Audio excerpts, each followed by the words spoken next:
Mesdames, Mesdemoiselles, Messieurs, bien-aimés dans le Seigneur, asseyez-vous confortablement ce matin. Au centre de l'univers, il existe de nombreuses transactions.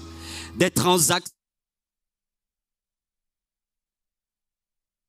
Les royaumes et les individus qui chaque jour font de nombreux échanges entre le visible et l'invisible, entre le spirituel et le matériel, entre le naturel et le surnaturel.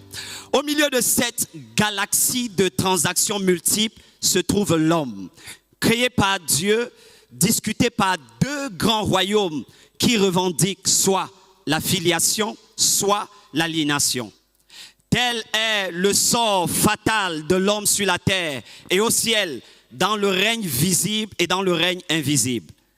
Comment comprendre l'origine et la nature des transactions de l'homme avec le règne invisible? Comment comprendre que celui-ci accède aux choses les plus cachées et les plus mystérieuses qui existent dans l'univers et dans la création, tant du point physique que du point métaphysique? Il n'y a qu'une seule réponse, qu'une seule explication: Dieu. Quelqu'un dit avec moi Dieu. Quelqu'un dit plus fort Dieu. Je n'étais pas entendu dire plus fort Dieu. Dans le livre de Genèse qui désigne le commencement des choses, Dieu créa l'homme et il le créa à son image et selon sa ressemblance, afin que celui-ci domine, multiplie, assujettit et l'adore. Au cœur de toutes ces missions se trouve celle de gérer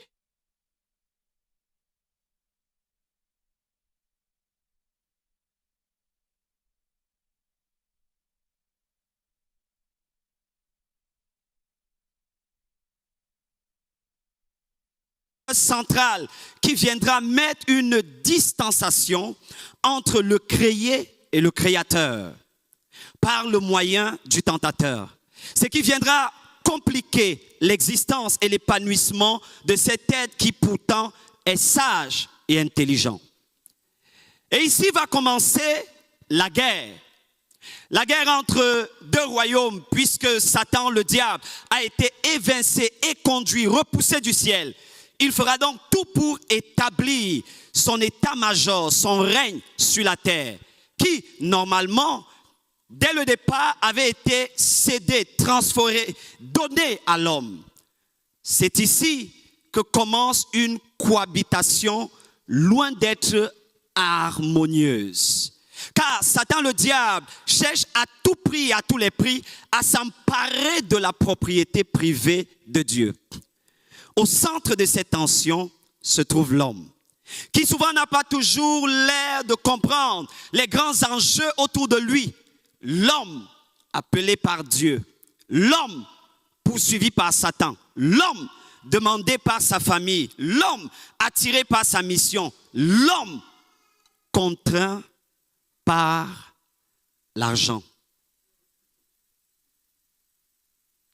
La bataille de votre âme, la bataille entre deux royaumes, le royaume des cieux comme le royaume de l'enfer, qui cherche chacun à conquérir, à posséder, à séduire, à contrôler et même à utiliser l'homme. Celui-ci va adopter trois types de comportements: la neutralité, la coopération et la rébellion. Pendant que le diable recrute les rebelles, Dieu appelle et recrute les coopérants. Et le reste, la troisième catégorie de personnes, se battent dans la médiocrité et l'irrélevance. La guerre de deux royaumes, c'est la guerre de deux destinations, de deux aspirations, de deux convictions. La guerre de deux royaumes, c'est la guerre du ciel et de l'enfer, de la lumière et des ténèbres, de l'amour et de la haine, des sauvés et des condamnés, des bénis et des maudits. Chacun de ces deux royaumes cherche à avoir le maximum d'âme et à implémenter sa volonté, son règne sur la terre des hommes, qui pourtant, ou pour la plupart, ne sont même pas conscients des transactions autour de leur vie.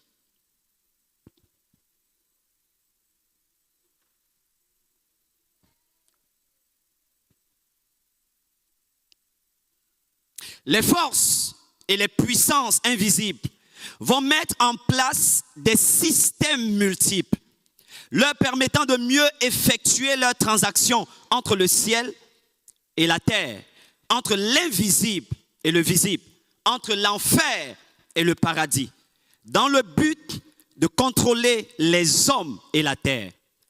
Parmi les différents moyens qui permettent les échanges entre le règne visible et le règne invisible, nous pouvons citer ces 5 choses. Le sang, la parole, la foi et l'argent. Dans le cadre de cet échange, nous parlerons de l'argent. Est-ce que je peux avoir un amen? Oh, le amen n'est pas résonnant. Nous parlerons de Dieu, du diable, de l'argent et de vous. Nous parlerons du rôle important que l'argent a dans l'épanouissement de votre famille et l'accomplissement de votre mission. Mesdames, Mesdemoiselles, Messieurs, bien-aimés dans le Seigneur, le Saint-Esprit et moi, nous avons convenu ce matin de nous entretenir sur le thème qui a été intitulé « Dieu, le diable, l'argent et toi ». Gloire à Jésus. Alors quelqu'un va me poser la question de savoir pourquoi doit-on parler de l'argent? Mais pourquoi? Mais est-ce que ce jeune homme ou cet homme de Dieu, est-ce qu'il a rétrogradé? Tu es bon ou excellent dans la prière.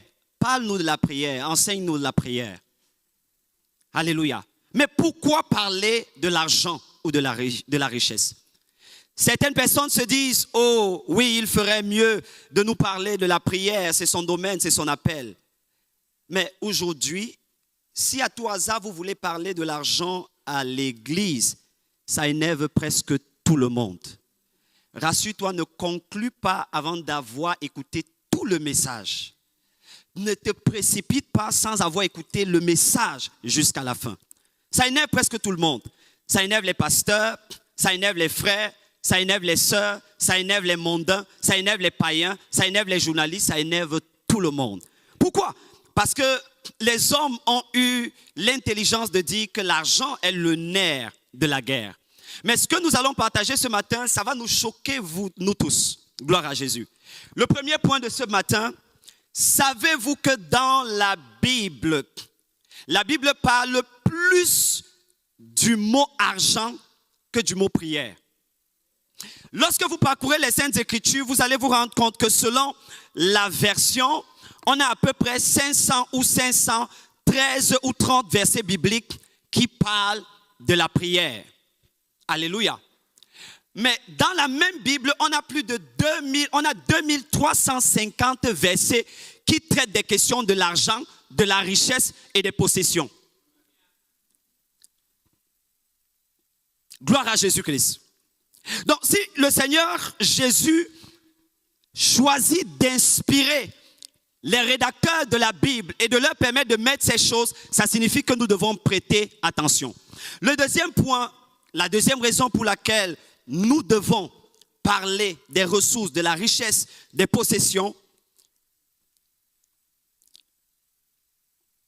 c'est parce que ne pas parler d'argent à l'église, c'est ne pas prêcher la totalité du message de Jésus-Christ. Dans la Bible, selon la version, vous avez selon les auteurs, vous avez entre 37 et 46 paraboles de Jésus-Christ dans la Bible. Et parmi ces 37 ou 46 paraboles, il y a 16 paraboles qui parlent de l'argent. Pourquoi? Quelqu'un dit avec moi pourquoi? Plus fort, pourquoi?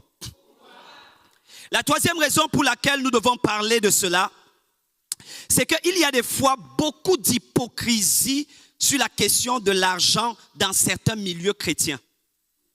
Beaucoup d'hypocrisie. Au nom d'une fausse sainteté, on vous dira, oh, ne parle pas surtout d'argent, mais pourtant, les gens passent à peu près toute leur vie à chercher de l'argent. J'ai essayé de calculer et de regarder combien d'heures est-ce que nous travaillons par semaine et nous nous préparons même à aller au travail. Et on a presque l'impression que nous consacrons une bonne partie de notre vie à la quête de ces choses-là. Donc ce serait hypocrite de ne pas mettre un temps, soit peu, de côté pour s'asseoir et réfléchir sur ce que la Bible dit à ce sujet. Je croyais que j'allais avoir un amen comme le tonnerre. Gloire à Jésus-Christ. Et des fois, on dit aux chrétiens, oh, ne parlez surtout pas d'argent. Priez seulement. Et quand les chrétiens commencent à prier, on dit, oh, ce sont des paresseux. Ils passent le temps seulement à prier. Allez travailler.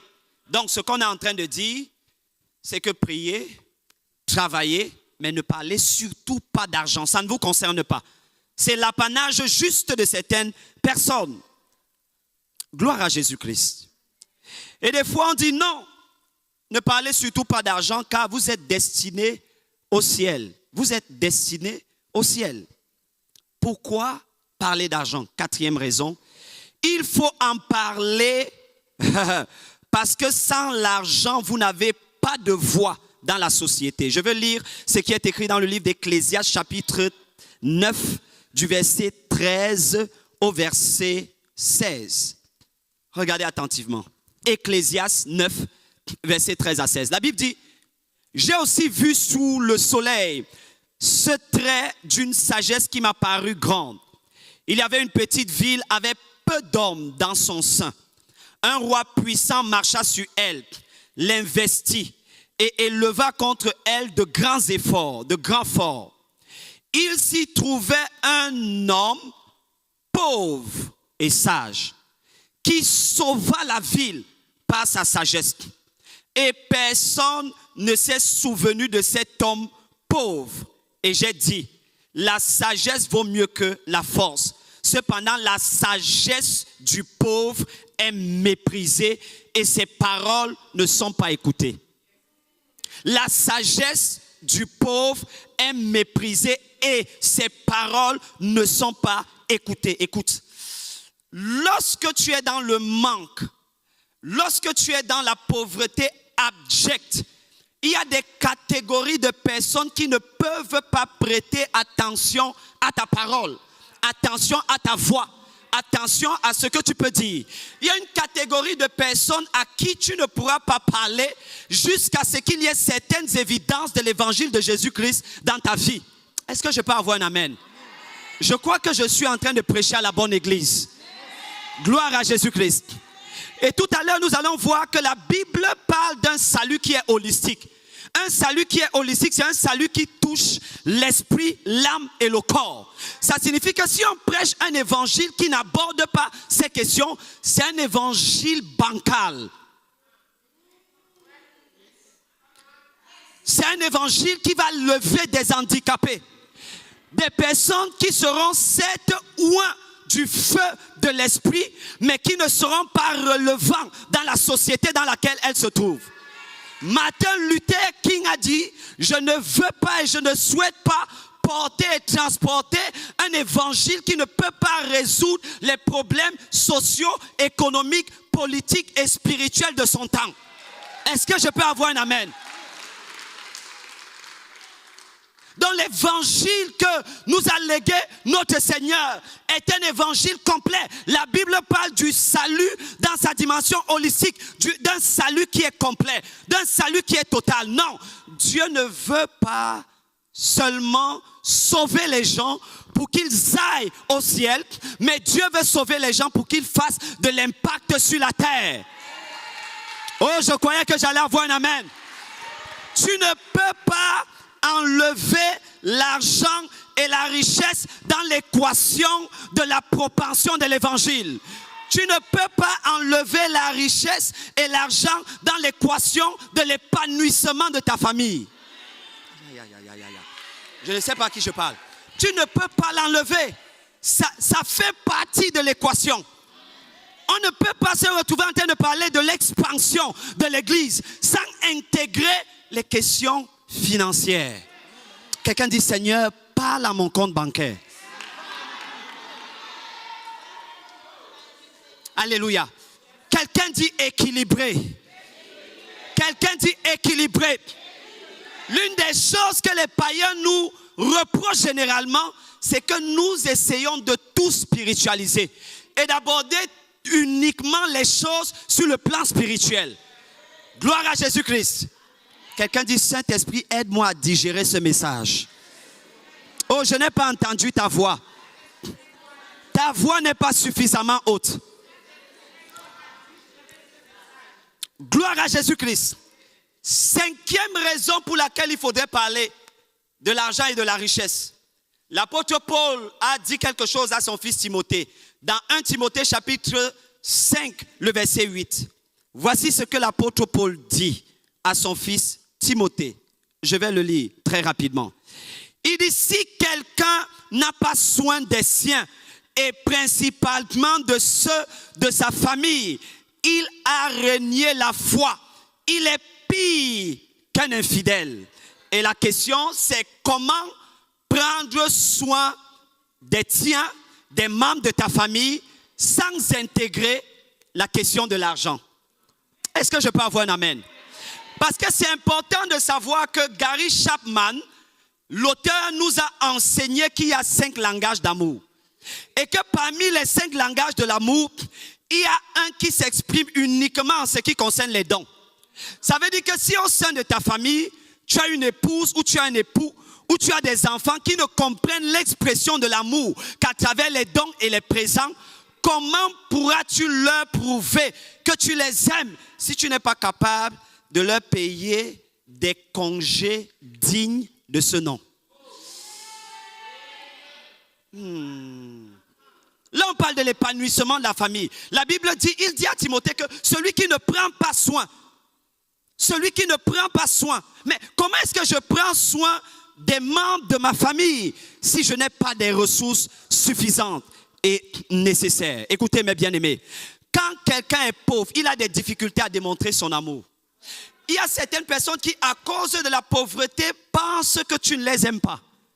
Non, ce n'est pas à toi que je parle aux voisins, je parle à celui qui passe dans la rue. La pauvreté est une limitation à l'expression de l'amour qui vient de Dieu. Nous, en tant que chrétiens, c'est nous qui comprenons ce que c'est que l'amour de Dieu. Mais les païens comprennent un autre langage. Nous avons donc besoin des ressources pour mieux exprimer aux païens l'amour de Dieu. Oh, est-ce que je peux avoir un amen?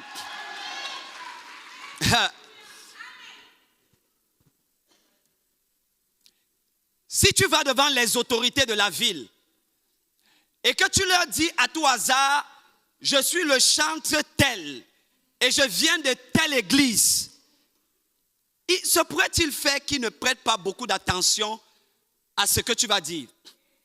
Mais si tu vas vers les autorités et que tu dis aux autorités que est-ce que vous voyez la nouvelle université qu'on venait de créer et de construire dans la ville de Troyes, qui offre les bourses aux plus démunis de la ville. C'est mon pasteur qui est propriétaire de cette université. Il va te dire, est-ce que je peux avoir le numéro de téléphone de ton pasteur? Est-ce que tu peux me fixer un rendez-vous avec ton pasteur? Écoutez, il y a des choses qui parlent plus aux païens que nos paroles. Et nous ne pouvons pas prêcher l'évangile sans intégrer et considérer ces choses dont le Seigneur a parlé. Est-ce que je peux avoir un amen comme le tonnerre? Dis, Seigneur, parle-moi. Seigneur, parle-moi. Seigneur, parle encore plus fort. Gloire à Jésus-Christ. 6e raison.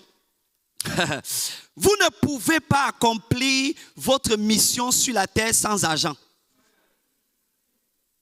Je connais un célèbre homme, prédicateur que tu connais également, qui s'appelait Oral Robert, qui a failli abandonner le ministère à cause du manque.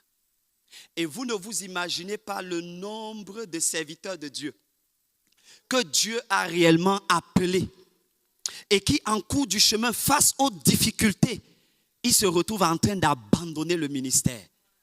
Les statistiques prouvent que la probabilité de pasteurs qui sont frappés par le découragement, elle est tellement élevée.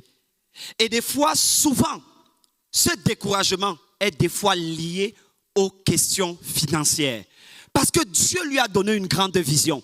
Mais comment est-ce qu'il va accomplir cette grande vision lorsqu'il est dans le manque? Gloire à Jésus-Christ.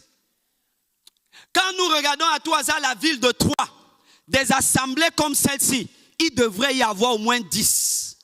Quelqu'un n'a pas dit amen. Quand nous regardons la France, des assemblées comme celle-ci, il devrait y avoir au moins 200. Alléluia.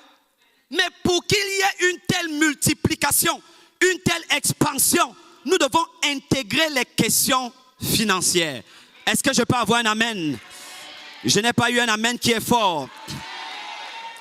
Et la 7e raison, c'est que vous ne pouvez pas posséder une chose de façon durable sans posséder l'esprit de la chose. Je ne sais pas à qui je parle. Vous ne pouvez pas posséder une chose de façon durable sans posséder l'esprit de la chose. Il y a au moins 2 esprits et 2 entités qui contrôlent les ressources financières. Au moins 2 esprits. Le premier esprit qui vient du royaume, avec qui nous avons des problèmes, et le deuxième esprit qui vient du royaume de Dieu. Donc les ressources sont sur la terre, mais ne sont pas seulement ou directement contrôlées par les hommes. Elles sont détenues par 2 royaumes. Et si tu n'appartiens pas à l'un de ces 2 royaumes, il y a des paliers que tu ne peux pas atteindre. Aïe, aïe, aïe, aïe. Si tu n'es pas en association, en coopération avec l'un de ces 2 royaumes, il y a des niveaux que tu ne peux pas atteindre. Je croyais que quelqu'un allait donner un bon amen. Pourquoi est-ce que nous devons parler de ce message? À cause de ce qui est écrit dans le livre d'Ézéchiel, le chapitre 2, au verset 2.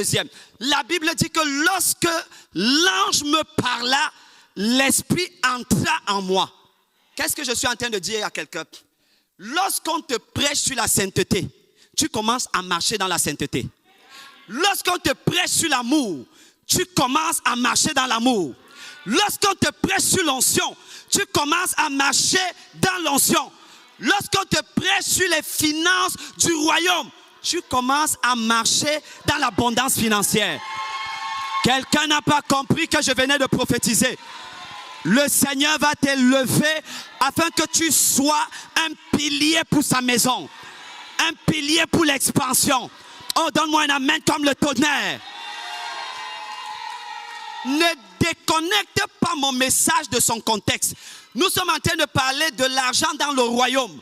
Nous sommes en train de parler de la richesse dans le royaume. Nous sommes en train de parler de la conception divine des ressources financières.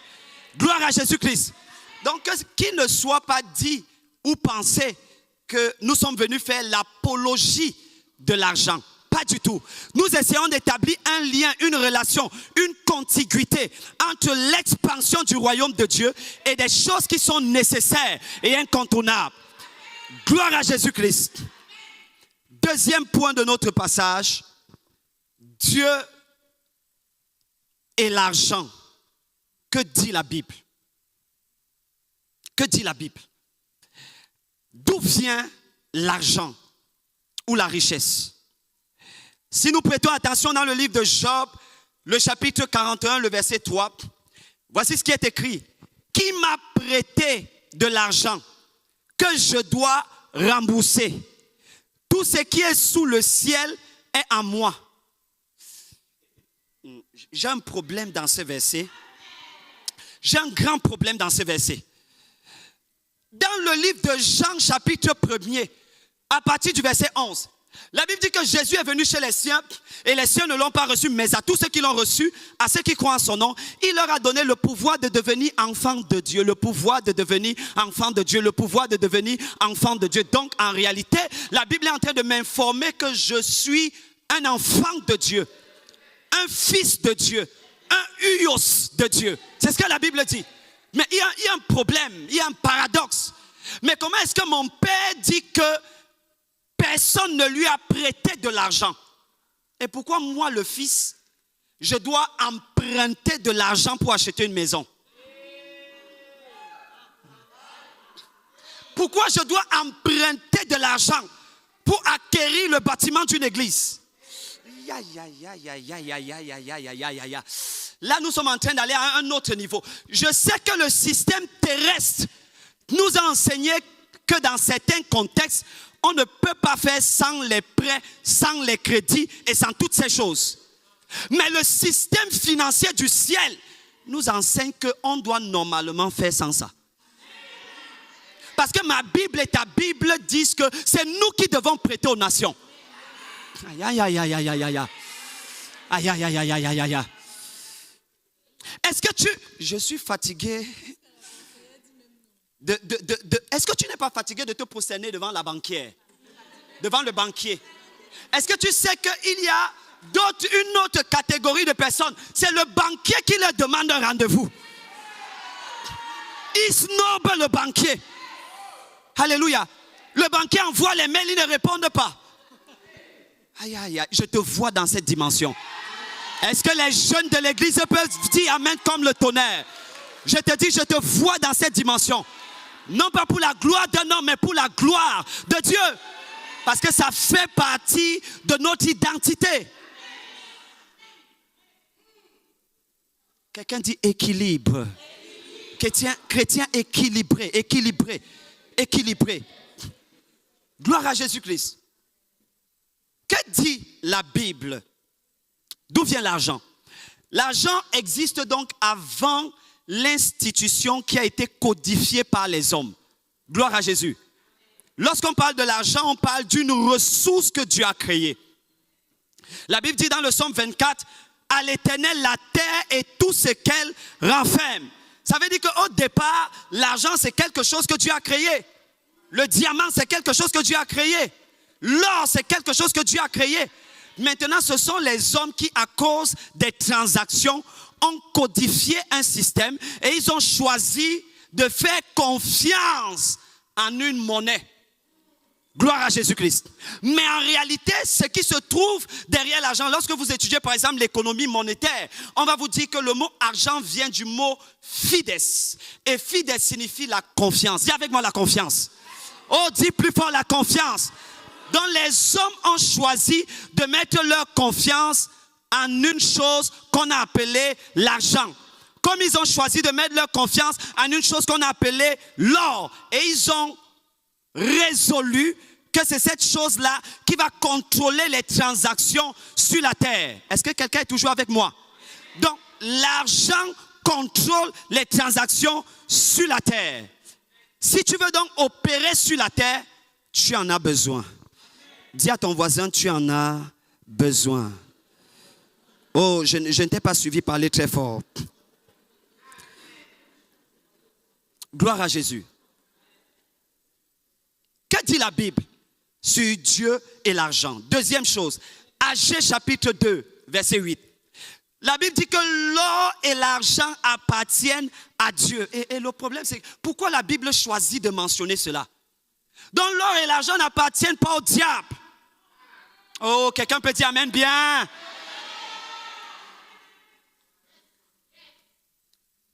Jésus n'est pas seulement mort sur la croix afin que nous allions au ciel. Les ressources financières font partie du paquet de la rédemption. C'est intégré dans le paquet de la rédemption. Oh, si quelqu'un me donne un amen, je prêche fort. Et je prêche bien. Lisons un peu ce qui est écrit dans 1 Chronique chapitre 29, le verset 12e. 1 Chronique chapitre 29, le verset 12e. Et regardez ce que la Bible dit. C'est de toi que vienne la richesse. Tout à l'heure, quand l'apôtre Franck était en train de rendre ministère, il a commencé à parler de l'esprit de gloire. De l'esprit de gloire. Et quand je priais ce matin, le Saint-Esprit m'a dit, prie afin que la gloire soit tangible. La gloire va avec l'honneur. Et tu ne peux pas parler de gloire et d'honneur sans richesse. Regarde, le message est tellement sérieux que hier, pendant que je le peaufinais, je terminais, n'est-ce pas, la rédaction de ce message. À un moment donné, je me suis endormi et j'ai été visité par le Seigneur. Oh my God. Non, je vous dis, waouh, extraordinaire, extraordinaire. Et Dieu va faire quelque chose d'extraordinaire ici. Donne-moi un amen comme le tonnerre. Est-ce que vous pensez que c'est juste ou c'est le fait du hasard qu'il y a de cela quelques semaines, Dieu a envoyé l'apôtre qui venait de l'Argentine. C'est important que vous sachiez que les hommes de Dieu ne portent pas uniquement des messages, mais ce sont des messages. Oh, c'est à moi-même que je prêche. Ils sont des messages à l'église. Donc quand Dieu vous envoie un apôtre comme ça, Dieu est en train de vous annoncer qu'il y a une nouvelle saison, un nouveau vent qui est en train de souffler sur l'église. Dieu va lever des hommes et des femmes dans le domaine des finances, des personnes extraordinaires dont Dieu va se servir pour la propension de l'église et de la maison de Dieu. Est-ce que les jeunes peuvent me donner un amen qui est consistant? C'est une erreur que les parents ne prennent pas le temps d'enseigner à leurs enfants ce que la Bible dit au sujet de l'argent. Parce que des fois, ils ont des camarades, des fois, ils ont des collègues dont les parents se retrouvent dans certaines loges. Et dans certaines loges, on enseigne à certaines personnes que quand tu entres ici, tu seras bougrement riche. Donc, dès le départ, les enfants des parents qui font partie de ces loges-là savent qu'ils sont destinés à la richesse et à la prospérité. Et c'est important de savoir que nos jeunes et nos enfants, ils font partie d'une génération qu'on appelle la génération Z. Et la génération Z fonctionne avec les preuves. Papa, si tu nous dis que ton Dieu est bon, il faudrait que tu sois capable de nous démontrer la bonté de ton Dieu. Pierre Bourdieu a parlé de l'école. Et on ne peut pas dissocier l'épanouissement de la famille sans la qualité de l'éducation. Or, aujourd'hui, si on parle de la qualité de l'éducation, on parle également de la qualité des institutions éducatives. J'ai juste une question. Tu n'es pas obligé de me répondre. Là où tu es là, est-ce que tu peux choisir d'envoyer ton enfant dans l'école que tu veux? Ne me réponds pas oui, parce que nous tous, nous connaissons les meilleures écoles du monde. Et en préparant le message, je suis allé regarder à tout hasard combien coûte des fois la pension dans certaines de ces écoles. Tu as des programmes où une seule année, mes frères et mes sœurs, 50 000 euros, même ici en France. Quand tu dois entrer dans une école, dans certaines filières de HEC, qui connaît HEC? Oh, il y a un problème. Pierre Bourdieu nous a enseigné que c'est là-bas que les leaders se connaissent et sont choisis. Oh, est-ce que mes frères et mes sœurs comprennent de quoi nous sommes en train de parler? C'est là-bas que les futurs leaders des nations se connaissent et sont choisis. Quand on parle d'école, on parle des universités telles que Harvard, MIT. Quand tu vas regarder à tout hasard les pensions, tu as des milliers d'euros, des centaines de milliers d'euros. Seigneur, si donc tu m'as par exemple dit que mon fils ou que mon enfant devrait occuper plus tard une position influente dans la nation, ça signifie que lorsqu'il se retrouve en train de fréquenter par exemple dans certaines écoles, il ne va pas connecter avec les personnes qui seraient susceptibles de gouverner plus tard.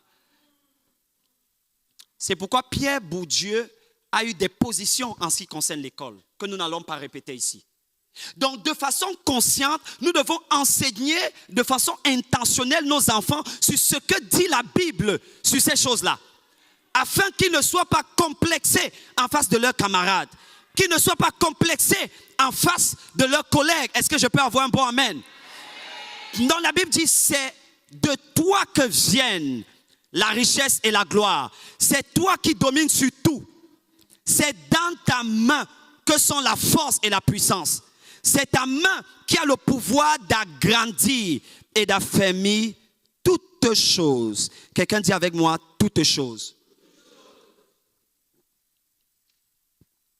Gloire à Jésus-Christ. Et peut-être les deux derniers points que je voudrais, ou le dernier point que je voudrais aborder en ce qui concerne le lien ou la relation entre Dieu et l'argent, se trouve dans le livre, oh mon Dieu, de Proverbes, chapitre 17. Le verset 16. Regardons ensemble ce que dit Proverbe, chapitre 17, le verset 16e. Gloire à Jésus-Christ. Voici ce que dit la Bible. Proverbe 17, verset 16. À quoi sert l'argent dans les mains d'un insensé? Attendez. On va faire un peu l'herméneutique de ce passage. À quoi sert l'argent dans les mains d'un insensé? Dieu est en train de nous dire que réellement, l'argent ne doit pas être dans les mains des païens. Pourquoi? Parce que quand ça se retrouve entre les mains des païens, le mal est amplifié. Oh mon Dieu, je prêche à qui? Le mal est amplifié. Sous d'autres cieux, dans d'autres nations, l'argent est utilisé comme un système d'oppression pour amener les jeunes à faire tout type de choses qui ne sont pas glorieuses. Et Dieu nous dit et nous rappelle que l'argent ne doit pas se retrouver entre les mains des injustes. Qui sont les justes de la Bible? C'est nous les justes de la Bible. C'est nous qui avons besoin de cela. Et lorsque nous lisons même à tout hasard l'histoire des pays, des nations, on se rend compte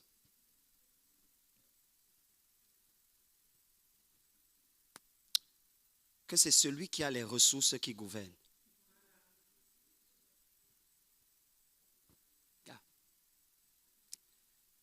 Je ne sais pas si à tout hasard vous avez regardé les statistiques en ce qui concerne le décrochage scolaire. Je ne sais pas si vous avez regardé. Je regarde constamment les statistiques en ce qui concerne le décrochage scolaire parce que l'une des choses sur lesquelles j'ai travaillé, j'ai rédigé mon mémoire sur le décrochage et l'abandon scolaire, l'un de mes mémoires. Et quand vous regardez les statistiques, vous voyez que les statistiques sont en train d'augmenter. Ça veut dire que les jeunes, de plus en plus, ils se retrouvent des fois en train de quitter. Ils refusent de continuer d'aller à l'école. Pourquoi? Parce que des fois, ça devient comme un paradoxe. Ils n'arrivent pas à arrimer la vie réelle avec la vie scolaire. Ils ont besoin de quelque chose de concret. Ils ont besoin de voir des choses qui sont susceptibles d'être produites, d'être palpables, d'être tangibles. Et nous devons prêter attention à cela. Nous ne devons pas simplement dire, oh vraiment, les jeunes n'aiment plus l'école. Les jeunes, ils fuient l'école. Non, quelle est la raison? D'où vient le problème? Quelqu'un dit, Seigneur, parle-moi. Quelqu'un dit, Seigneur, parle-moi plus fort. Voici ce que Dieu dit, disons, sur les questions financières. Voici ce que la Bible dit de Dieu sur les questions financières et sur les questions d'argent. Le dernier passage que je voudrais nous faire lire, c'est dans Luc chapitre 12, le verset 21. Luc chapitre 12, verset 21. Luc chapitre 12, le verset 21. Merci Seigneur. Mais Dieu dit, insensé, cette nuit même ton âme te sera redemandée. Et ce que tu as préparé, pour qui cela sera-t-il? Il en est ainsi de celui qui amasse des trésors pour lui-même et qui n'est pas riche pour Dieu. Il faut bien lire le verset. La Bible, lit attentivement le verset. La Bible dit que il en est ainsi de celui qui amasse les trésors et qui n'est pas riche pour Dieu. Ça veut dire que Dieu, ici, le verset ne dit pas que Dieu a un problème avec celui qui a les ressources financières. Mais Dieu a un problème avec la raison pour laquelle il les amasse. Est-ce que quelqu'un est ici? Il dit que, et qui n'est pas riche pour Dieu? Dans la construction syntaxique d'une phrase, il y a ce qu'on appelle le présupposé et le sous-entendu. Le sous-entendu de cette phrase-ci signifie que Dieu voudrait que des gens soient riches, mais qu'ils soient riches pas pour eux-mêmes, mais pour Dieu. Est-ce que je peux avoir un amen? Donc je ne suis pas venu te parler du fait d'avoir de l'argent pour toi.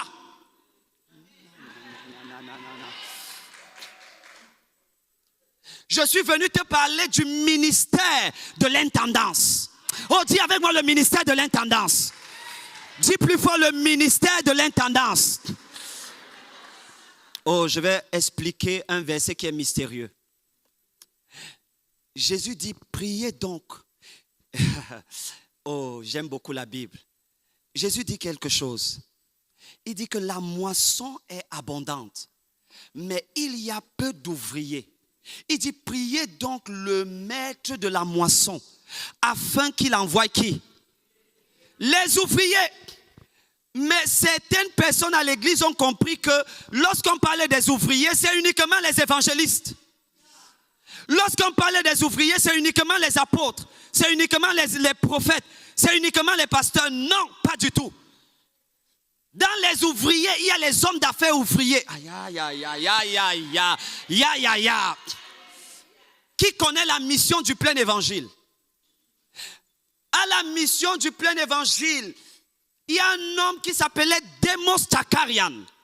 Et Démos Tchakarian était un homme que Dieu a appelé. Il a été gagné par Jésus-Christ. Et quand Démos Tchakarian a été gagné par Jésus-Christ, dans une première saison de son ministère, il était évangéliste. Il organisait des croisades d'évangélisation. Jusqu'à ce que Dieu se révèle à lui et que Dieu lui dise que je t'ai appelé pour être un autre type d'évangéliste. Quelqu'un dit un autre type d'évangéliste? Il dit la raison pour laquelle je t'ai appelé, et tu n'as pas seulement l'onction d'évangéliste, tu as une onction apostolique, mais tu es un apôtre des finances. Et vous savez quel est le mandat que Dieu lui a donné? Dieu lui a donné le mandat de lever des hommes d'affaires. Aujourd'hui, le plein évangile, l'église, la mission du plein évangile est partout dans les nations. Je dis partout dans les nations. Et on ne peut pas rendre grâce à Dieu à ce que la mission du plein évangile est en train d'accomplir sans lui dire merci pour la vie de Démos Tchakarian et pour tous les hommes d'affaires qu'il a levés dans la mission du plein évangile. Je vois des hommes d'affaires se lever ici. Oh, dis amen fort. Dis un amen qui est puissant. Vous savez, lorsque tu es dans une église et que dans cette église-là, tu as un frère à l'église qui est par exemple le propriétaire de Samsung. Samsung. Vous connaissez la marque Samsung? Samsung. La marque Samsung. Hein? Samsung. Samsung. Il faut prier pour moi pour que mon accent parte. C'est quand même... Alléluia. C'est quand même beaucoup d'années. Praise God. L'entreprise Samsung en Corée du Sud, elle est détenue par un frère qui fait partie de l'église du docteur Paul Yonggi-cho. Gloire à Jésus-Christ. Et c'est au centre de la ville, ce n'est pas dans un village. Et ce n'est pas éloigné de l'Assemblée nationale. Ça signifie que quand tu entres dans cette église, ce que toi-même tu vois, ça te rend humble.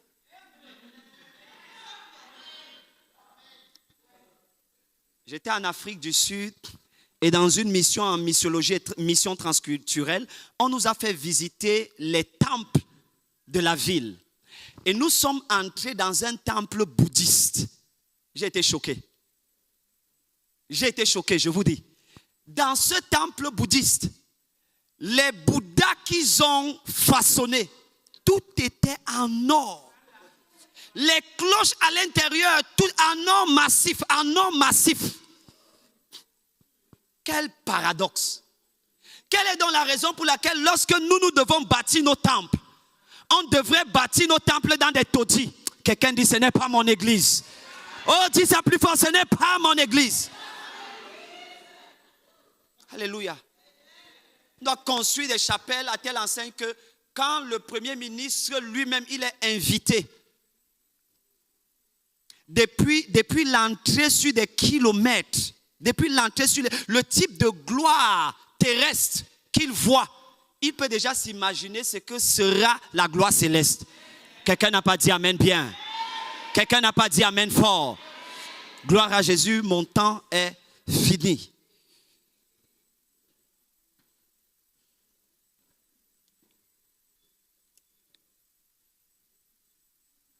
Trois clés.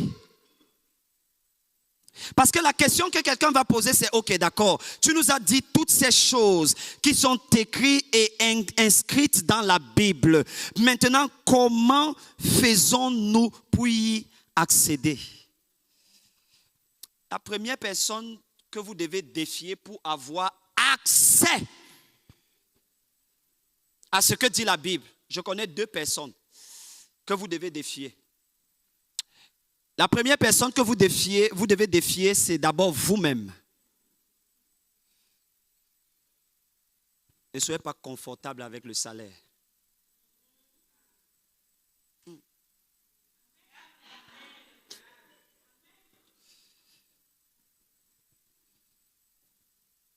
Tu ne peux pas être plus riche que celui qui t'emploie. Celui qui t'emploie détermine le niveau de ressources que tu serais susceptible d'avoir. Choisissez et choisissons d'avoir un autre employé. Oh, quelqu'un n'est pas ici. Vous savez, je ne sais pas si c'est le cas en France, mais dans certains pays, il y a un poste qu'on appelle le trésorier payeur général. Et le trésorier payeur général est celui qui gère toutes les finances du pays. Donc ce n'est même pas le ministre des Finances. Le ministre des Finances peut ordonner.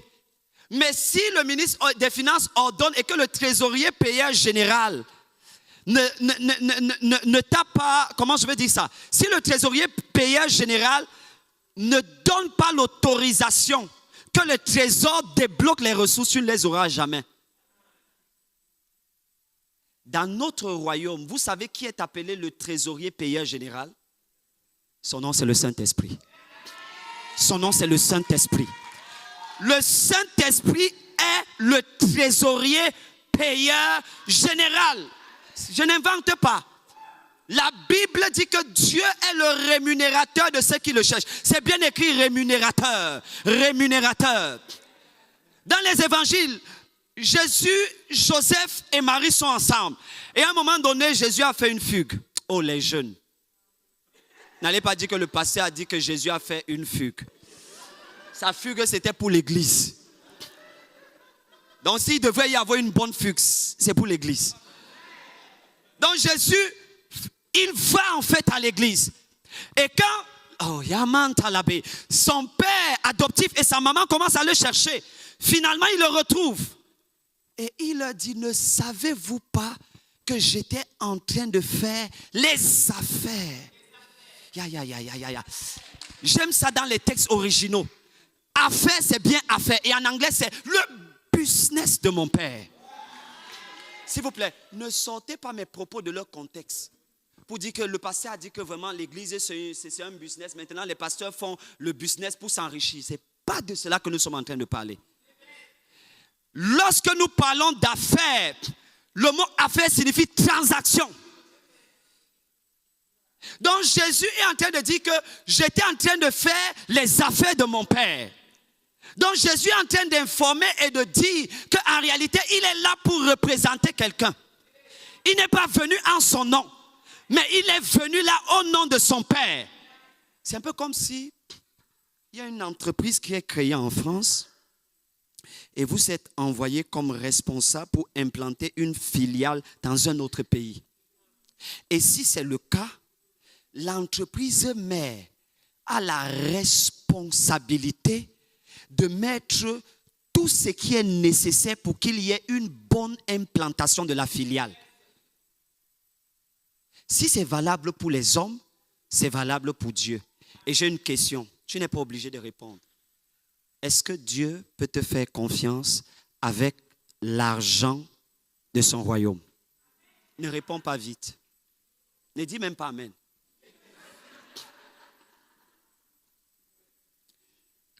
Est-ce que Dieu peut te faire confiance avec l'argent de son royaume?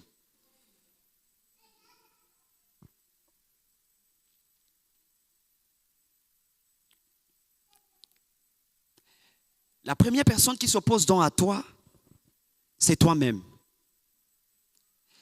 Accepter de sortir de sa zone de confort. Accepter de ne plus travailler pour soi-même. Sortir de sa zone de confort, c'est dire, ok, d'accord, à partir de maintenant, ce que je fais, ce n'est plus uniquement pour moi-même, mais je deviens un ambassadeur du royaume de Dieu sur la terre. Ce n'est qu'au moment où j'ai accepté de devenir un ambassadeur du royaume de Dieu sur la terre, c'est à ce moment que je peux commencer à recevoir des financements divins. Oh, quelqu'un dit amen bien. La deuxième personne qui va s'opposer et qui s'oppose, c'est le diable. Est-ce que je peux expliquer pourquoi? Certaines personnes disent souvent que, oh vraiment, avant que je ne sois enfant de Dieu, j'avais souvent accès, disons, aux ressources. C'était souvent facile. Mais depuis que je suis venu, ça devient difficile. Des fois, c'est compliqué.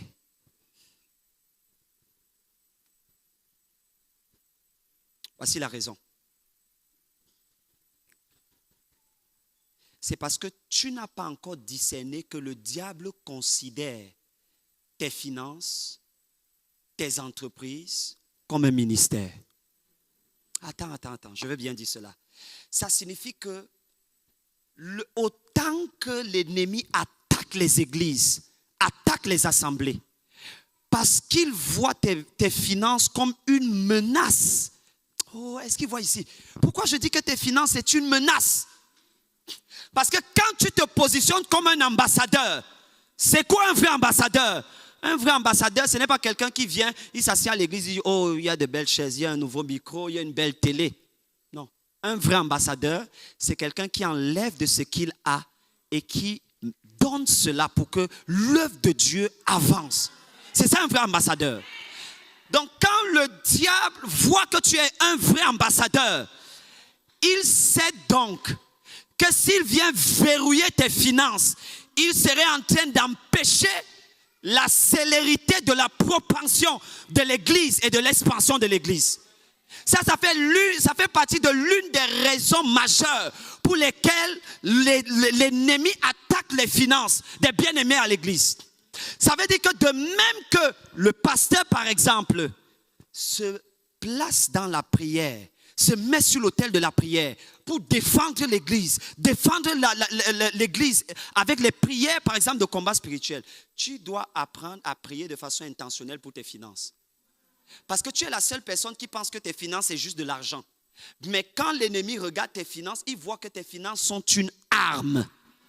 Donc, il essaye de paralyser cette arme. Il essaye de faire en sorte que tu ne sois pas capable de l'utiliser. Voilà les deux raisons. Qu'est-ce que je fais donc pour résoudre le problème? Qu'est-ce qui me donne accès aux finances du royaume? Apôtre Franck, on reporte pour une prochaine fois.